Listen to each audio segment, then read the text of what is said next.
Your voice, your opinion, your community. Fact TV, free speech protected.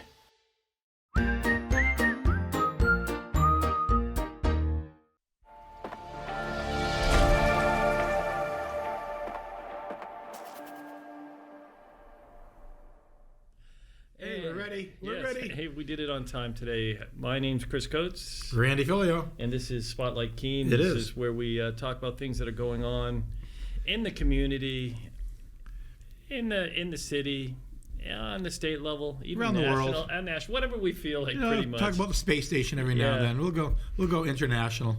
So let's dive right in. Yeah. A lot of changes going on this week. We saw that Alec Doyle at the Colonial has chosen to, take the next steps into next chapter for him of what he wants to do in his life. And and move forward. As you know, Chris, I work 1 or 2 nights a week at the Colonial doing concessions and pouring some beers and things. Yeah, that's my fun side job other than outside of politics. And I was surprised. We got an email from the board just saying that decided to move on to next adventure, whatever that may be. Yeah. So wish him well. He and I posted on social media that Alec, not single-handedly but pretty close, saved the Colonial Theater, and then got the showroom built. And if you go back and you take a look at the time he got here and what he's meant, this is a time, first and foremost, I want to give credit where credit's due to those people, including Jack Dugan, who was able to find the fundings to really reverberate the initial, of the, and then you sent out on Facebook a day or so ago a picture of the Colonial, and I forgot how beautiful it is.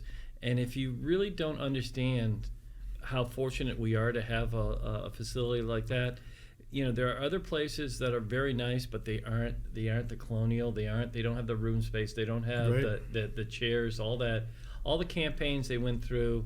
The initial campaign, people signed up to have a chair and their name, all that jazz, for years. And then they did this bigger renovation this last time around, and they did it during COVID. And I know what it's like to do renovation during COVID because we were doing the nursing home during that time. It's not an easy task, and for all that were involved in that, and Alec leading the way as the executive director of the Colonial, it's pretty amazing what they accomplished during that time. Yep. Because the biggest issue they had, not getting shows in, Broadway shows in, they didn't have enough space for everybody. Not enough room on the stage, and not enough strength and the support to hold a lot of the equipment that they have to raise and lower. Flies, they go down, up and down, and all that jazz, and it's all electronic now. It's not the bags. And dressing rooms. This is big. Yeah. It's big, though. The bags in the Colonial, they used to have these sandbags that would bring things up and down. Yeah. Yep. And, always a danger of dropping on somebody. But now it's all electronic, all going up. They can time it. They can put screens back, and you don't even need to have the drops. You can just have electronic. It's pretty amazing what they did. But more importantly, if you ever did a show and you were, especially if you were a male, because the females always got the dressing rooms downstairs. The males, we were in the there was a, when you walked behind the stage, you walked through this hallway into the other side of the stage. Well, that was our dressing room. Yeah. And so now you have this great space and multiple spaces throughout. And I really think people are getting to know that and like that, and it's become a real cool thing. And so all of a sudden the Colonial itself has grown, and it's nice to look at. I know they still have some work to do on the front, but it's nice to look at where you have the area that you work in when you're there, and then the ticket booth area, and it's really nice to see now. That wasn't the way. No. And then you have the showroom, and that is a jewel. A lot of people in Keene still haven't been there, and I encourage people, if you haven't seen a show there, if you see it open, at least go in and look around. It holds about 130 people. Has an upstairs balcony with some tables looking down. It's phenomenal. Yeah. And a lot of people haven't seen it yet, and you really should. It just gives you a little bit more personal feel to a performance. And then you have, like, literally across the street now, Nova Arts is doing some wonderful things. So all of a sudden we have this really cool thing going on, and so it's good. And then these bars that are bringing in musicians and comedians into, I mean, it's all healthy what we're doing down there. That's a good segue into. It's an economic engine. No, Colonial Theater. I got this finger thing going today. He's kind of nervous. Randy. I know. It's like my younger. Listen to me, Randy. Shut up. That's your wife. And 7 mayors. Sit down and shut up. All the city managers in there too. Oh yeah, I got a few of those. I remember one of them right here. Yeah. Chris and I used to sit beside each other at City Council. That's another story for another day. No, we will not confirm or deny stories that happened. Before I get into that, if anybody hears me sniffling a little bit, I had my updated COVID Moderna booster shot yesterday. And that's for people that in the mid-30s like I am, or mid-30s the second time around. I've never had a reaction to any of the shots other than maybe a little bit of a sore shoulder. Woke up this morning, it's like, whoa, what happened? But it's more of I get runny nose and, a little sniffly and stuff. But, at least I'm not going to get COVID. I don't think. No. It's not that you don't get COVID. It doesn't protect you from COVID. It helps you if you do somehow contract it. Because I had the shots, I got COVID, but I didn't get it to the level I did.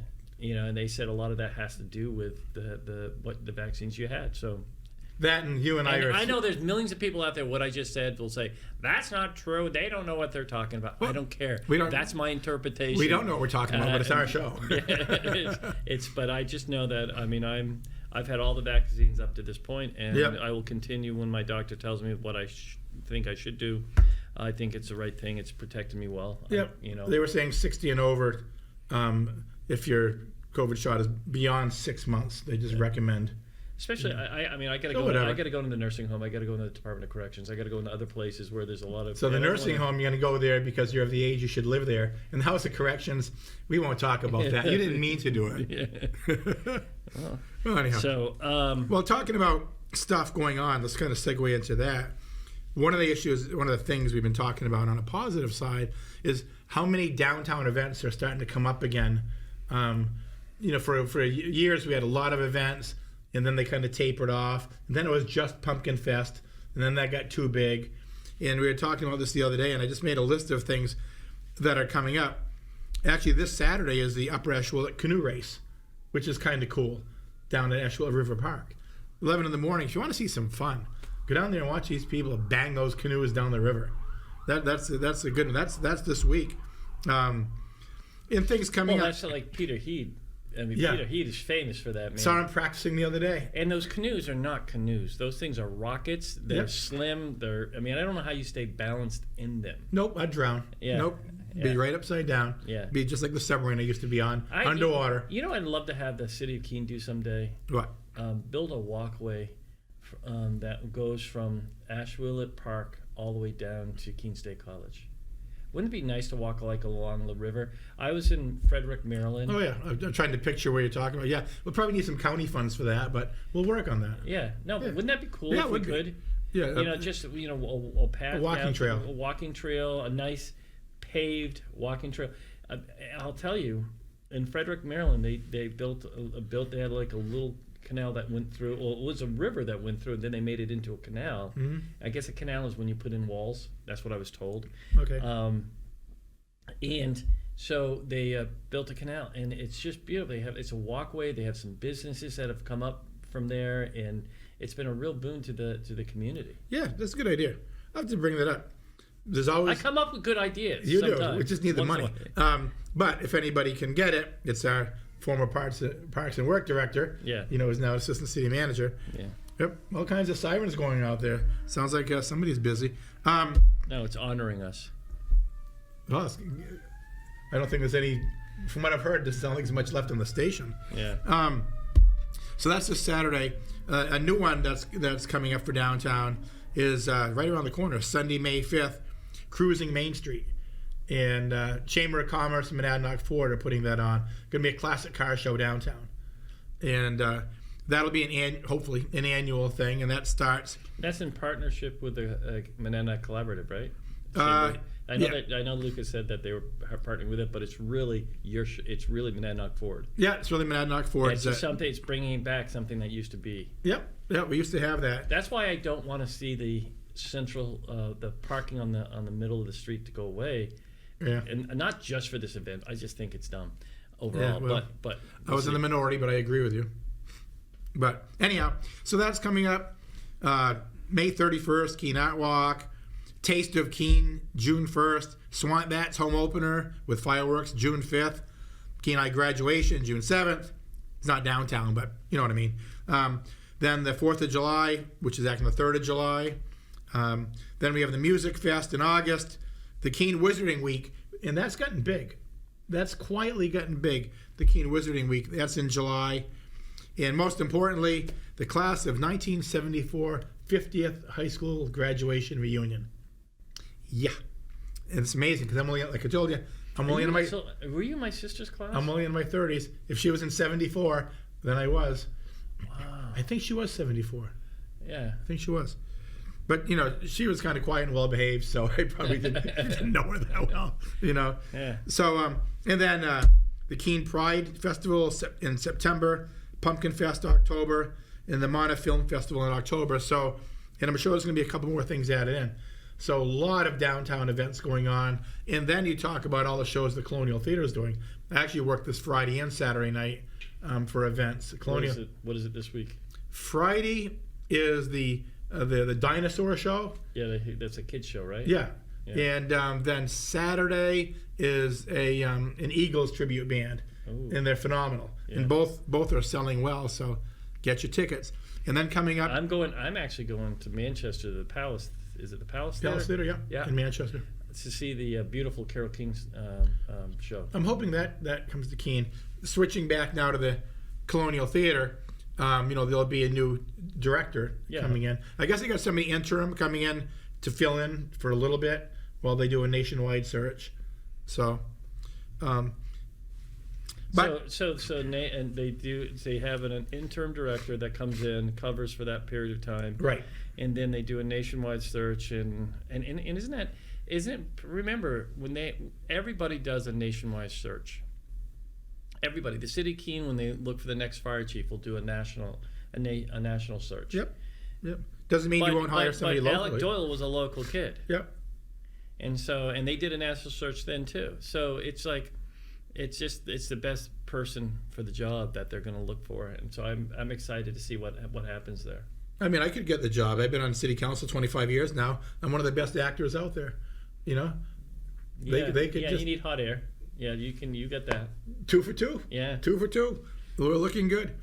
So yeah, they'll bring in the interim director, and then they'll bring in somebody. And you know, it's always interesting. You know, Alec got it up to where it is right now, and sometimes a fresh face comes in and says, "Hey, let's try this and that." You know, we should never kid ourselves that are in some level of leadership that when your day comes to take the next step, whatever that's going to be, like when I retire, I know that I've gotten it here. Somebody else is going to take it here. I know that Jack Wozmak, who was my predecessor, got it here and had a strong foundation, and then I took my time and brought it to wherever. Because everybody has their pockets of expertise. Yeah. And others have other pockets of expertise. Yeah. I'm still figuring mine out, but when I figure them out, I'll get back to you. Yeah. But no, it's but the Colonial is the anchor of downtown Keene now. Mm-hmm. Back when you and I were growing up, it was Good Nose and some of the department stores downtown. Now it's the Colonial Theater. So, you have we have a show Friday, a show Saturday. The Colonial holds about 900. Usually the tickets will be anywhere between 600 and 900 that they'll sell depending on the show. And that pops 600, 900 people downtown on a Friday or Saturday. The restaurants are packed. The stores are packed. Yeah. The hotels are packed because a lot of people spend the night. Yeah. So it's going to be a good time. Looking forward to it. All these things combined is why we are able to continue to move slowly in recovery. We still have some openings downtown. We have the Brutopia building. We've got the Bridal. We've got Miller Brothers and some others that I can't. There was one, yeah. Yeah. So we have the openings. Timoleons.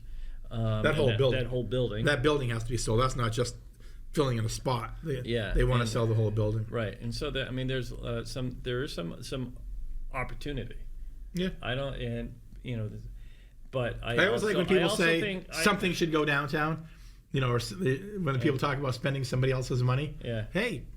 Yeah. Invest your own money and go downtown. Well, here's the thing. You know, been there, done that. With each of the ones that are open right now, there's idiosyncrasies that make it harder to move forward. Mm-hmm. All right, and one of them, I mean, I can look at, you know, you've got the owners that own the building, the bridal, that right there. Well, Sanborn's on the building, and then around that's the corner. problematic. I didn't say that. In around the corner, you've got the opening of what that bar that used to be there. Right. So that, you know, that may be, you know, difficult to work through. Maybe not. Maybe somebody can go in there. But it's been now in a year that spot's been open. And then across the way, I think one of the problems there too is not the owner, A, being who the owner is, but also B, not being local. Yeah. You know, local owner, they want to get it up and rent it fast. You don't live around here, you're like, yeah, whatever. Yeah, you know? and then you have the people that own Miller Brothers, which are out of town. Yeah, they're a Massachusetts firm now. So I you know, they may be asking for something that's really hard to. They're asking for too much money, but you know, they've got the money, so they're just going to sit back and wait. Yeah. You know, kind of like, you know, selling your house now. Yeah. You can put an outrageous amount on it, sit back and wait. Yeah. Chances are somebody's going to pay it. Yeah. The problem is, like with your house, you get a really nice house up on Gilson Street. You get a pretty penny for it, but you have to decide what tent do you want to pop and where you're going to live. Yeah. Because there's nothing or use available. the savings to buy you know, what is that? Is that a 4-wheeler, 8-wheeler? What, I mean, it's a big RV. Is what I guess. You know, and you just drive around. Just drive around. I'm parking in your driveway tonight. Is that all right? Yeah, Chris is here. Or I just park down at the parking lot next to my office and just stay. There you go. Yeah. I don't think the commissioners would have any issue with that. Yeah, you wouldn't be late to work. Yeah. So, but yeah, that's the problem right now. The problem is I mean, if you want to go down that road, is the market is just stupid. It's just stupid, crazy, overpriced, everything. I mean, when the medium house in Cheshire County is $300 and some odd $1,000, and the state's average is $500,000, that's just crazy. Yeah. That just means young people or anybody, you know, it's going to have a hard time finding a house. And the problem is now we got to continue to build the stock, and I think the city needs to think about up. We're thinking about it. We're thinking about a lot of things. Yeah, that's a good thing. We're talking make a decision. Well, we're talking about the cottage developments, where smaller homes, 900, 1,000 square feet. We're working on it. Because we realize there's a problem. You know, the older homes, you go up Washington Street, you go up Court Street, those big Victorians. Yeah. You know, I mean, I'm amazed a lot of them are still full. It's a lot to heat and cool. Mm-hmm. You know, just the utilities in those buildings. So we are working on it.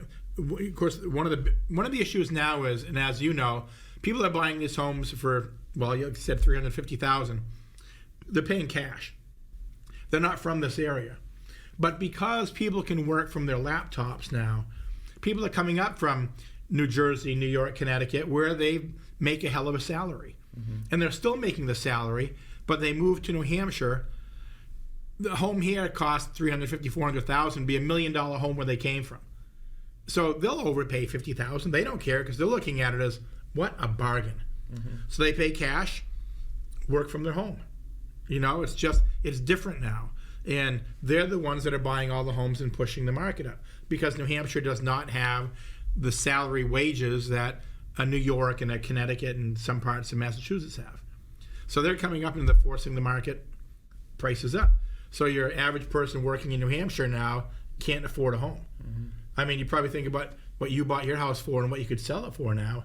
You know, it's probably at least double. Mm-hmm. Oh, I would say that, yeah, we could get a. But then buying in other places is a problem. Pretty penny, and that's the thing, and so I do believe the market's going to change at some point, and stocks are going to get where it is. Houses are going to be on the market for periods of time. Yep. I mean, you've seen now. I saw a house the other day that has been on the market 2 times in the last 2 years by the same people. They have not sold it. They weren't able to sell it. They were asking too much money, and then you look at the inside. I mean, it's a great house. on the outside that looks like a great house. On the inside, it's in good condition, but they're 70s, 80s. You got to rip a lot of stuff out to put in a new kitchen, put in this and that. And it's like, you're asking for this amount. And that's because the market's just stupid. As I said before, it's just stupid right now. It is. And so at some point, I hope that the market does change, but people need to understand it will never go back to where it was when you and I bought our first homes. Oh, yeah. And we bought it for hardly anything compared to what mine was $92,000. Mine was 106. 112 maybe, but 106 I think it is. Yeah, I mean, now you can't buy a shed for that. Right, and so I think we're all understand that, and so if we can get it back down so that the median price is at 220, then maybe somebody has a chance. But the other thing we need to do, I really believe this, is across the board, not just in the city of Keene, but if unless you have land where you can build out, people need to build out. I mean, towns that have zoning ordinances that say you have to have 5 acres to build, that is the way of the past. That is the state. I mean, it's a wealthy zoning law. I hate to say it that way, but it is. In this day and age, acre, maybe 2 at the most, but an acre, let them build. Yep. Okay. And some in the city, it's quarter of acre. I mean, it's really, if you can sit on the spot. But in towns, because you're hurting yourself. You have companies in those towns that need employees, but people coming in can't find a place to live. They're paying extreme prices, so they don't want to work there. I mean, it's just a vicious circle. We have to look at ways that we're doing business in the past to what we are doing today. It's the same thing with like these schools that and it's really not in this, well, it could be in this area, but it was more over in the Peterborough area of these schools that they want to close down some schools. There was on the ballot. Now get defeated. I get it. And it gets defeated every year. I get it. But at what point do you as citizens say 20 or 30 students or 40 at the most students in a school is enough to have the school? And if at the same time you have a zoning ordinance that doesn't allow building at the level that you could bring more families in and that school could have more population, it's just like, aren't we defeating ourselves over and over and over again? So I just wish sometimes that we could have thoughtful conversations. I mean, I'm very tentative about going into unknown situations and having conversations about anything today, because it's just like, it's not worth the battles. You don't know. And a lot of times I look at it, and I don't know about you all out there, but I look at it as, I want to know more. I don't pretend to know. I don't pretend to know all the answers to things. So I want to ask questions, and they're not provocative questions in the least, but because we're so sensitive as a society, we can't have those conversations, and that stinks. Yep, it does. I mean, just at the level of running for office, people are scared to run for office. Yeah. Ask questions. If you ask a question of anything now, you get labeled. If you look like you're for something or against something, you get labeled. Speaking of building, I was just listening to the news this morning, and the town of Swanzey is getting sued by Avaro Development Group. They're the ones that are building a couple of large projects, housing developments in Swanzey. Probably down by Cheshire Fairgrounds? Yeah, and there's the other one, I believe. Frank's is the other one. There's 2 of them. Frank's. Anyhow. Okay. And they are suing because, if you remember the history going back, they get delayed a bunch of times over the years. Mm-hmm. And basically the planning board in Swanzey voted against it. They said, well, our neighbors don't want it. We don't like it. But they didn't do it based on procedure. Mm-hmm. And finally, the courts told them pretty much, you have to let them build. So they are. Well, this company is suing Swanzey for millions, saying you cost us millions in delays. And it's going to be an interesting case to watch. Yeah. And from what I'm reading at it, this development group has a real good case. So don't know where it's going to turn out. And that's too bad, because you know what? If there's one town in Cheshire County that really has worked hard at really getting the housing issue, addressing the housing issue, it is Swanzey. Right. I mean, they've added close to over 500 apartments in the last few years. But what they're showing is, though, maybe it wasn't as much Swanzey as there was a developer coming in that said, we're going to get this land that we want it. And Swanzey said no. And they kind of fought them until the court said, they've met the requirements, you have to do this. You know how it works, Chris. Same thing in Keene. Somebody comes in, they buy a chunk of land, and they want to build something there. If it's zoned correctly, and they meet the basic requirements of projects that the planning board has put out, you can't say no because somebody doesn't like it. That isn't how it works, and that's what they're showing. Like I said, I just got the basics of it. I don't know if they'll settle out of court or if there's other companies going to say, yeah, well, we want another development. I don't know, but it's going to be an interesting one to watch. Because Swanzey has, like I said, but I don't know if it's so much Swanzey or this developer and Swanzey has a lot of fields, and fields can be built on if it's zoned properly. So that'll be interesting. Speaking about money, one of the issues that I voted against the other day, I voted against the $216,000 for a study for a parking garage in Keene. There's only one or two to vote against it. And the reason that I did... Who's doing it? I don't know the name of the company that's going to be doing it at this point. It's not the group that's doing the downtown? No, at least not at this point. Okay. The council just approved the monies to be spent. So, what it is, it's a study to determine, do we need a parking garage and where should it go? Didn't you already do that? Well, didn't Gary Lamoureux do that some years ago? We've done it in the past. We've done it probably about 2 or 3 times.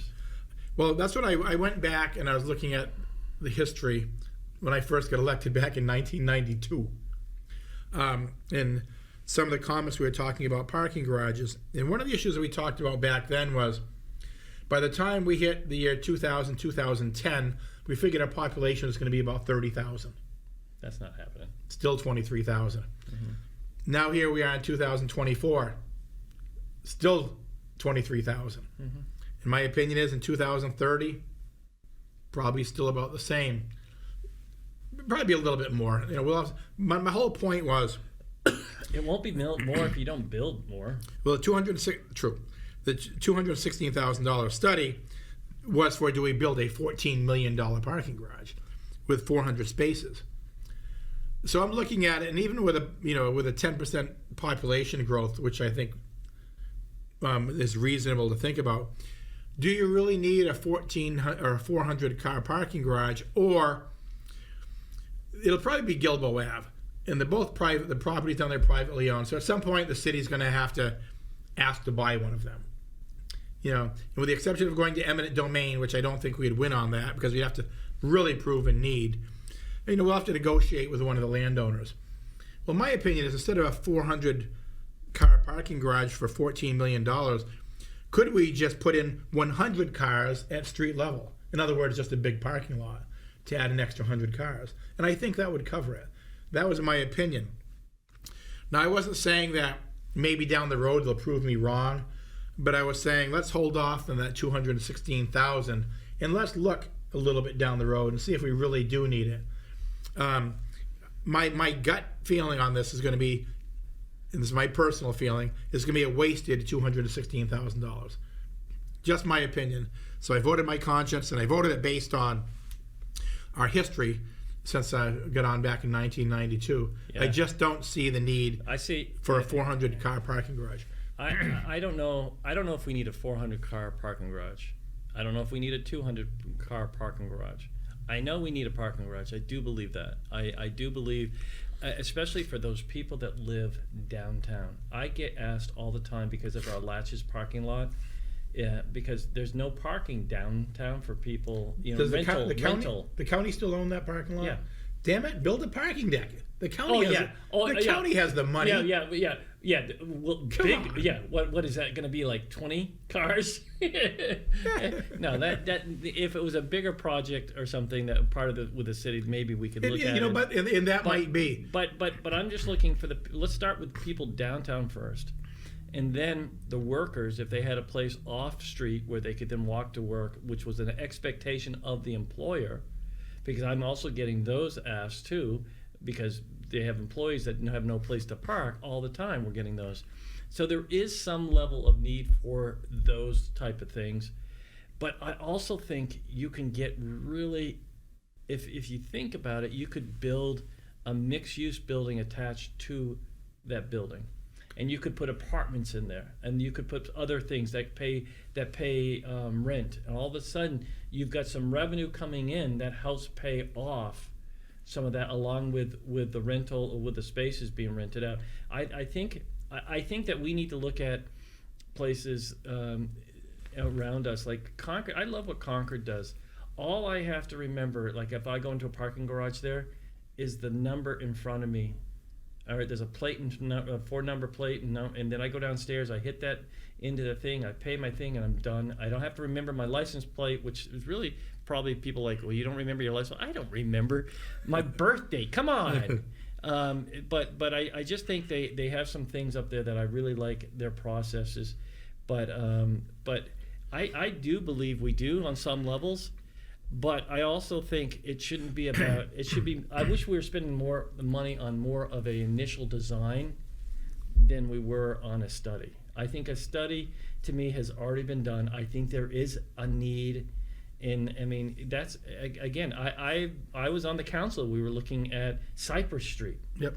We were looking at Gilboa Ave, but we were looking at where you built the parking lot, that right there. Okay. We've looked at a lot of locations. So that it's been studied multiple times. I would rather that you guys spend that money on an initial idea, and then have some public hearings where people can come in and take a look at what you're talking about, and really start building it up from there. And there's, if you build it, they will come, as you said.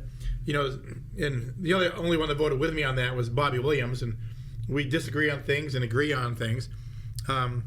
And he was hoping that maybe, an outside developer would come in, build some housing, and then build some parking with it. So we both kind of agreed, even though we came from different angles, we both agreed that we thought it should be delayed a little bit, and let's be a little bit more inventive. But anyhow, it went through. The $216,000 is going to be spent on a study. We'll see. Yeah. We'll see. I don't think a 400-car garage downtown is going to be needed, probably in my lifetime anyhow. Maybe a smaller one, but not 400 cars. So let's see, what else is going on? What else have I got for notes on here? So is there an update on the Chiefs situation? I know that I don't know, last Tuesday. He left. He announced on Monday. I think he announced on Tuesday, but it was after. I think it was just retroactive. I found out Tuesday. Well, most afternoon, people now know that that Chief Farquaad has decided to go back to his home in Connecticut. Yeah, and so that's happened, and then they put in the current interim chief, which is Jason Martin. Yeah, really nice guy. When I was a call firefighter, he was a firefighter at the same time. Really nice guy, very smart, quiet, reserved, quiet. Yeah. Doesn't yell. Yeah. But very intelligent firefighter. Yeah, good leaders don't yell, to be honest with you. Don't have to yell. They don't have to yell. That's why you yell all the time. Yeah, that's right. Yeah, okay. Yeah. And of course we have the. I only yell when I'm near you. We have the, the fire marshal we just hired. Yeah. Who was brought in for inspections, and he's like, oh, "Come on, man," because we weren't expecting the chief to leave. So, but the good news was we have somebody. We have, Captain Martin, or now the Deputy Chief Martin, who is Chief Martin now, and we have the fire marshal. So it's still in good hands. But yeah, there'll be a nationwide search, and we'll see if anybody locally puts their name in for it. And I bumped into Gary Lamro last night, former Fire Chief Lamro, when I was working at the Colonial. He came through, and I said, "Hey, Chief, we need a chief." He's like, "No, thank you." No, did my time. Yeah. So anybody out there with fire chief credentials, put in your application. They'll take a little while. Yeah. Well, and so and what's the turnaround for that, do you think? Do you think by fall we'll have a chief? Oh, yeah. Yeah. Usually when you're doing a search like that, it's a 30-day, when you get everything organized and you know what you're looking for, and then you put that in, it's at least a 30-day, where you just put it out there and see what you get. And then you start the process after that. I think we'll probably get some really good applicants. I think the fire department in Keene, just the size of it, is where a lot of them want to come. So I don't think we're going to have a problem finding somebody. I think we're probably going to have a multiple of candidates. But you're right. I mean, it takes a little while, and of course, if they relocate, that takes a little while too. But yeah, fortunately, like I said, with Martin in there and the fire marshal, we're in good shape. Yeah. But so that'll take some time. I mean, but you're right. I mean, we put out a nationwide for the chief of police, and we hired internally because the best candidate was local. Mm-hmm. So could happen. Could be somebody from California. Could be somebody from right here in Keene. Yeah. We'll find out. So anyhow, was he able to say bye to the guys? Was there like a... I don't know. Okay. I don't know. I think it was a little bit of a surprise. It was kind of abrupt. Don't know the whole story. Could have been just one of those, want to go back home. Yeah. You know, we've had a couple. I mean, you had a case like that, right? Yeah. No, he did. Just wanted to go back to Chicago. Just missed home. Yeah, he had a grandson. I mean, he was very open about it. He had a grandson who had autism, has autism, is on the spectrum, and his wife is a special ed teacher, and she just couldn't see herself coming up here, knowing that she could. You know, she actually went. She retired, which she could retire. She went to this special training class for working with individuals with on the spectrum, and was able to then start working with her grandson. How good is that? I mean, how long did it take you to turn around to fill the position when he left? Just give me a second. I'm thinking. We get 20 minutes left, so we get time. No, I mean, in term, probably it was probably a good 3 months. Yeah, to turn everything around and do it. I mean, there's 30 right off the bat. You got to figure out how to move forward, and then you need to then put interns in place. You need to support them and bring in supports for that situation to ensure that everybody's doing well, and then after that, you just have to you just put the 30 days out. So that's a month right there, gone. And then the team you hired to do the search, because we didn't do the search ourselves. We were part of the search, but we had a company come in and do the search. They go out and they look at they whittle it down. And we had probably they do some initial screening. They had about 20 candidates. We whittled it down to about, I think, 10. They did phone interviews, and this is the reason why. It's interesting. I said, why phone and not Zoom in this day and age? He said, we'll get there. But phone is the initial one because we don't want to see the person. We want to hear their ideas.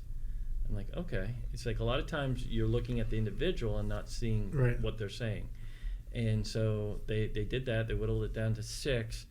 They did a Zoom thing. We interviewed 3, 4, and ended up actually interviewing 2. And the committee just couldn't make a decision. So we looked, and then we looked in-house and said, we have the answer. And, we're really excited. We have, Chad McMurray is our chief. Is he local? He's local. He's Hillsborough. That's local. Yeah, and he's got 28 years in, and he's been doing a great job. And we've got a clinical director now. Who is a paramedic who is just really taking that to the next level. And then we just hired we just went through a deputy chief's process, and it's pretty intensive. Once you have the candidates, they go through like a 2-day thing. It's not just about interviews anymore. They go through this whole, like, how they handle certain situations, how they handle media, how they handle a mass casualty, how all this stuff, and it's like it's thrown. They don't know what they're getting, and it's like on mass casualty, it's like they show you a screen with what you see, and every 5 minutes they add something else. They add, or every minute, every 30 seconds they add. All right, this person, a firefighter just collapsed. All this stuff, and you just have to keep handling it. So that's kind of, we did that when I was a basic firefighter. When I went to the New Hampshire Fire Academy, I didn't cheap out. Yeah. I put myself to the New Hampshire Fire Academy, and they do that. It's called scene size up, you pull to a scene, and they'll set something up. Sometimes it's on a screen. Sometimes they'll be out in the parking lot where they'll set something up. What do you see? Yeah. And they'll give you like 5 seconds to look at it. Now turn around. Yeah. What did you see? Scene size up. What did you initially? It's really interesting when they do that. Like, you come onto a scene, you're driving up the highway to an accident, and you're seeing, is traffic still coming the other way? Yeah. If it's not, are telephone pole wires drooping? Yeah. If they are, it was really interesting. So at a basic level, I understand what we said. They're looking at it at a chief level too. Yeah. What you're looking at, what are all your men doing? Right. And with that, when we just put in place a deputy that's now chief of operations. So he's working with each captain in their shifts, and really making sure there's a consistency across all of that. I mean, it's been an interesting, and at times not easy, but an interesting journey. You've probably learned a lot about more than I ever wanted to. I mean, who would have thought? Like today, I'm going to Concord to testify before a committee on billing, which would help the city of Keene. That we're looking at. What time is that meeting? It's a Senate bill. It's 3:15. It's Senate Bill 407. It's by Senator Prentice, and looking at increasing what private insurance pay by 325% over Medicaid. That sounds like a lot. Medicaid's here, so 320. It should, in theory, should be about 1,500% increase over what Medicaid pays, because it's still not a lot what they're paying. Because if you had more receivables coming in on the billables you're putting out, that's more revenue coming in. That's less the burden to the taxpayer. Right. And your costs aren't going down for what you need in those ambulances. So, we're going to go up and we're going to fight for ourselves, but we're also fighting for every private and municipality up there because this would help. That's why there's not too many private ambulance companies left. They just can't stay in business. Well, in the last year, you had the last year and a half, you've had 3 close. Yeah. 3. And if you go back 4 years, it's 9. And if you go back, I mean, it's getting harder and harder to do those type of services. And law enforcement saying, I mean, we've had this conversation before on this show. Law enforcement, same thing. It's getting harder to find people. You guys are still down officers. Yeah. And you've got retirements coming up. I know. It's only going to continue to be. And where do you get a lot of your people? You get them from the DOC. You get them from other towns. You get them outside of this region. I get that. But if you take them from a town, then that town's now down. If you take it from the DOC, we're down. And we have to. And we understand at the DOC that there are some people that want a career in corrections, and there's some people who see this as a step towards where they want to be, and that is an officer. And who pays the best in the region? The city of Keene does. So that's where they want to be if they want to stay in the region. So we have to look at what our times are and understand that, all the territorial stuff over with, and just say, how do we do this in the best way possible so everybody can continue to move forward? That's it. It's simple as that. It's difficult, and I think, the old, like you said, 3 private ambulance companies shut down. It's going to be government that's going to be running, and it's going to have to be, because there's not enough profit in it for a small ambulance company to survive. You just can't. But it also is. You can spread the impact in a fair way, and equity-wise, service-wise, especially in rural areas, it's fair. Oh yeah. I mean, up north, I was in Concord on the 10th, testifying on a similar bill, and the state representative, who is a doctor, said, I had a patient and that they needed to be moved, and had to wait 9 hours to get an ambulance to be able to move them. I mean, he's saying it. I'm not making it up. Yeah. You know, and so that's the thing. And then you read these articles, in Europe and other places where the ambulance services are in even more crisis. We've got to do what we need to do to fund fairly all. I mean, hospitals are hurting. The EMS services are hurting, law enforcement's hurting, and fire services are hurting. And there's no desire on the county's part to take on more than they want. My life would be so much easier if I didn't have the EMS. Well, you and I have talked before. But it is what it is. Keene Fire Department. I used to be a call firefighter back in the day, and you respond to first alarms, things of a larger magnitude where they needed extra bodies. A lot of flooding things too, which couldn't stand that, but we still responded. We had 3 call companies of 9 people each. We had 27 call firefighters. And now I think they have 2 or 3. And most of them are retired firefighters. Some have 0. Yeah. Some have 0. And it's just because, well, the younger generation coming up through aren't so volunteering, I guess. They're like, and you can say right or wrong, they want to be paid full time. It's just different now. Our generation, you had a lot more volunteers. Yeah. I mean, I heard this story from the former Keene Fire Department Chief, Farquhar. He said to me that there was a fire in Sullivan that you had 2 alarms going, and you can tell me this stuff. You had 2 alarms that went out. No one from Sullivan went to the fire. On the third alarm went out. Third tone. The third tone went out, and the city of Keene responds. But by the time they got there, the house was too far engulfed to be able to save. So it was a control situation, is what I was told. It's called saving the basement. Yeah, yeah, and that's what I. That's the problem we're facing. When I go to Harrisville and I talk to the fire chief there, and he says that a lot of times he's the only guy that shows up, whereas 10 years ago he had multiple people showing up. And the danger of that is, Chris, like Cheshire EMS, just took over you did your ambulance service to fill in a badly needed need, because the towns just can't afford to run ambulances anymore. They just don't have the bodies. Yeah. Like you said, it used to be a bunch of people. Keene's a perfect example. We had 27 call firefighters. We had our own gear. You drove to the scene in your own vehicle. Yeah. And maybe someday we'll get back there, but I don't see it happening soon. No, I don't see it. I just don't see it happening. I also see, like Cheshire EMS, how you cover all these towns in Cheshire County because they just can't do the ambulance services anymore. They're having trouble doing their, as you just mentioned, Sullivan, they're having trouble with bodies for fire. Mm-hmm. Do we get to the point where counties are going to have to provide county fire protection? It's not out of the question. If that's the case, then that's probably going to I would hope that would happen in about 5 to 6 years after you're gone. That's right. Yeah. Okay.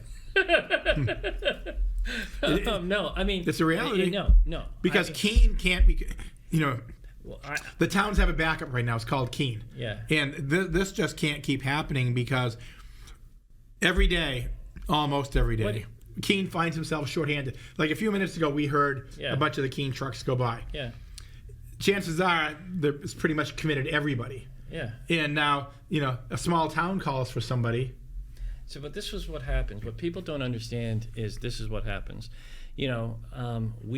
We can come into the city and help cover on ambulance sides if we have the capabilities to do so. But it also may mean that Cheshire Medical needs to hold on to that individual that needs to be transported, because now we're stretched so far that 5 ambulances are now being utilized. Okay. And that does happen on occasion. Mm-hmm. And I saw that the Keene professional firefighters posted just the other day, like on Saturday or Sunday or Friday, I can't remember, but just recently, they said that everybody was out of the house. The house was empty. Yep. And that they were asking something about all actives called in or something like that. Yeah, basically it's anybody that was off duty, please come back in. And once again, back in our day, or back when I was on the call department, the way it used to work is you work a 13-hour shift, 11 hours off. You work 11-hour shift, 13 hours off, then a couple days off. Yeah. It didn't work well with departments because most of your days, even when you were scheduled to get off, you were at a call that got stretched out. Yeah. And then the days that you were off, basically they were finding firefighters didn't have any sleeping patterns, and it was burning them out. Yeah. So Keene went to what a lot of companies do nationally, fire companies. It's 2 24-hour shifts on, then a few days off, and that's how they do it. They do back to back 20. You're there 48 hours. Yeah. And then, but when they're off, for the most part, they're off. I'm not saying they're not dedicated and don't come back during a major fire, because they will. Yeah. But for something minor or something, when they're off, they're off. I'm sure a lot of them shut off their pagers, their scanners. They shut down so they can relax. And we don't have a call company anymore, where, there was 27 extra bodies, and we were all trained. We weren't just, Johnny-come-latelys that say, hey, give me a hose. All of us went through the fire academy. Doesn't happen anymore. And as you just mentioned, Keene's out, but sometimes Keene's out. You mentioned Sullivan. Yeah. You're sending an engine and an ambulance to Sullivan, you might have 6-7 people tied up. Yeah. Then you get something like just happened a few minutes ago in Keene. Yeah. Where they're going to come from, and then that falls into your lap. All the engines are out. Well, there's no bodies left. There's nobody to drive the ambulance. That's where Cheshire EMS comes in. Yeah. And you're right. It's not difficult to all of a sudden find out you need, especially county, 4 to 5 ambulances at once. Couple of medical calls and an auto accident. And remember, the city of Keene also covers 5 towns. Yes. So, by contract. By contract, they cover 5 towns. So in theory, contractually, if we have a relationship with the city of Keene, we have a relationship with those towns too. Right. And that's why when I tell people, what we contract here, but we also contract with here, and they have 5 towns. So that equals out to 19 towns total out of the 23 that we have. But if you look at it, we've also sent a paramedic to Jaffrey. We've also done interfacility transfers for every town in this area. We've also done wheelchair transport for every town in this area. It's a bigger scope of what we're trying to do here, and hopefully we can continue to grow together and see how we can make this all work, because it's across the state of New Hampshire. And when I'm saying this, I'm saying the state of New Hampshire as a whole, we're in a crisis. Oh, absolutely. Every city and town and community is in the same boat. Concord, for example, covers a lot of the towns around Concord. They run into a lot of the same issues that Keene runs into. More and more now, where towns can't afford to, have their own departments. But at the same point, Keene contracts out to several towns. My opinion is, my 1/15th vote on the city council, is that as these contracts expire, I don't want them renewed. I want Keene getting out of contracting with towns. We don't have the resources to be covering other towns. Now, part of the reason they do it, it's a revenue flow. You contract to the towns, you get some revenue come in. I get that. But my opinion is, when you do that, then you wind up getting people back in on overtime because you don't have bodies available anyhow. I want to do away with contracting with towns and let the county figure it out. Whatever. I mean, when that day comes, that day comes. It will come. The biggest issue I have is for Keene Firefighter, it was never set up to do anything but to do the best service for the citizens of Keene. And so you're just putting an added burden on those men and women that do an incredible job. No, a huge burden. Because even if you go to a town and it's not a major event, you're still committed. Like you go to Westmoreland, you get there, you find out it wasn't as major as you thought, but you're still 15, 20 minutes out from getting your men and women back into town. Yeah. I mean, it'll be interesting, because I also know that there's companies out there that are just surviving. Oh, barely. And if they go someplace, what does that mean to us too? I mean, we have to respond to the crisis at hand. That's it. That's what we're dealing with. That's exactly it. It's not an agenda. It's a response to a crisis that we didn't want to be part of. Simple as that. Yep. And now we are. And so now we're doing our job. And it's going to be, at some point, maybe you'll still be there, maybe you won't. The cost of ambulances, well, they have the cost of trucks. Where do you park them? Who staffs them? There's a lot of big questions coming up down the road. Who handles this? As you mentioned, Sullivan, and if Keene wasn't available to go, then what? Yeah. You're just like, well, call your insurance company. Again, when we get there, someday you get there. We're not there yet, and it's nothing that is on our radar whatsoever. And when that happens, they're not going to let you leave because they say, Chris, you're too invested now. Yeah. You got to stick around for a while longer. So. Yeah. We'll be paddling. A couple minutes left. Hey, I was just joking about my high school 50th graduation coming up party. It's at Stonewall Farm, which is pretty cool. So I actually got an email from Stonewall Farm asking me if I'd be on a committee to help with their upcoming, bash. And I look on the list, and there was your name. Yeah, they asked me the day before the meeting if I could be on. Me too. And I said, whatever. You're on it now. Yeah, so I'll be more than willing to. My daughter had a great experience at Stonewall Farm. She went many seasons out to she'd go to soccer camp, do all the soccer stuff, but then she'd go to Stonewall Farm and just loved her whole time there with the animals and with the chickens and all the arts and stuff they did, all the and it helped us lead right into Camp Dakota for some years that she did that, and it was just all of it's a great experience. So anything I can do to help enrich. But boy, Chris, don't go saying anything, because I'll tell you, I was at that meeting. You say anything I can do, whoop, here you go. Yeah, because there's a lot to do. Is there? Yeah, it's a fundraiser.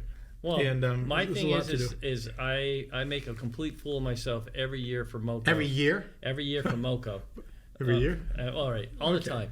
But for MoCo, so that we can raise monies, and I dance and I don't do it well, but we raise like $70,000 a night in one night, and all that goes to kids that can't afford it. Yeah, I'll make an ass of myself every single day. To raise money. The great thing is it isn't difficult. It's not difficult. But Stonewall Farm is just it's a little gym in our community.